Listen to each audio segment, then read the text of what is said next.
তাহলে এই ব্যক্তির মহব্বত সাহাবীর মহব্বত সমান সমান না, জোরে বলেন না। তা আল্লাহ তাআলা এই কথাই বলছেন যে মহব্বত তো ওইরকম করো যেরকম মহব্বত আবু বকর রাদিয়াল্লাহু তাআলা করেছেন। সুবহানাল্লাহ। যেরকম মহব্বত ওমর ফারুক রাদিয়াল্লাহু তাআলা করেছেন।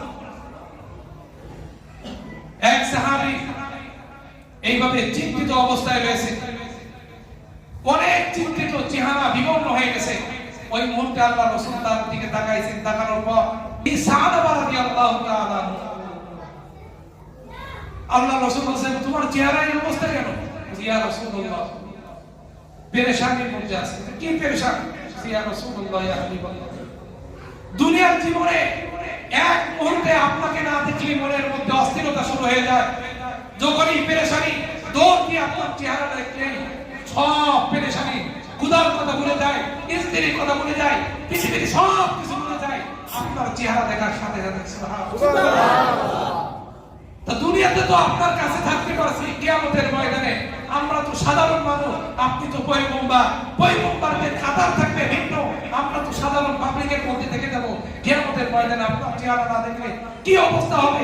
আমরা তো দুনিয়াতে আপনার চেহারা দ্বারা বিভিন্ন ভাবে চিন্তায় পড়ছি, আপনার চেহারা দেখছি, চিন্তা মিটে গেছে, ক্ষুধা লাগছে, আপনার চেহারা দেখছি, ক্ষুধা নিবারণ হয়ে গেছে। কিন্তু কিয়ামতের ময়দানে আপনাকে কিভাবে দেখবেন? সুবহানাল্লাহ। সাহাবীর অবস্থা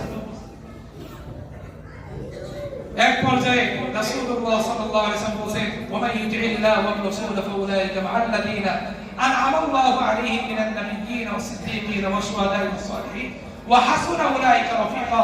যারা দুনিয়ার জীবন দশায় আল্লাহর রাসূলের আনুগত্য করবে, আল্লাহ তাআলার হুকুম অনুযায়ী চলবে, শুহাদা, সালিহিন, সিদ্দীকিন তাদের পথ নির্দেশ অনুযায়ী চলবে, কিয়ামতের ময়দানে তাদের সাথে তাদের হাসর হয়ে যাবে। সুবহানাল্লাহ। তাই কিয়ামতের ময়দানে তার বন্ধু হিসেবে পেয়ে যাবে। সুবহানাল্লাহ। আপনার কি কষ্ট পান ভাই? না। কে কে কষ্ট পায়? হাত আছে?